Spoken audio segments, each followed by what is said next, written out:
बिस्मिल्लाहिर्रहमानिर्रहीम। अस्सलामुअलैकुम नाज़रीन, welcome to Malla Hasan YouTube channel. तो जिन भाइयों ने चैनल को सब्सक्राइब नहीं किया वो सबसे पहले चैनल को सब्सक्राइब करें ताकि मज़ीद आने वाली वीडियो आपको बर वक्त मिल सके। तो नाजरीन, आज इस वीडियो में आपके साथ मोनो पोटाशियम फास्फेट के हवाले से बात करते हैं। MKP यानी 05234 52% इसमें पोटाश है और बाकी 34% इसमें फास्फोरस है। ये 25 kg की पैकिंग में अवेलेबल है और मेड इन चाइना प्रोडक्ट है। ये फल को बड़ा करता है और मिठास में इजाफा करता है, प्लस ये ज़मीन में पोटाश और फास्फोरस की कमी को पूरा करता है। इससे पैदावार में बहुत ज़्यादा इजाफा होता है।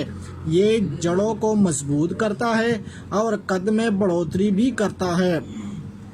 पैदावारी लिहाज से बहुत ज़बरदस्त प्रोडक्ट है। पी एकड़ स्प्रे 500 ग्राम करे, पी एकड़ प्लड 5 kg करे।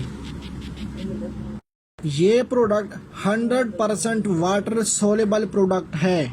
क्वालिटी के लिहाज से दुनिया की नंबर 1 प्रोडक्ट है ये।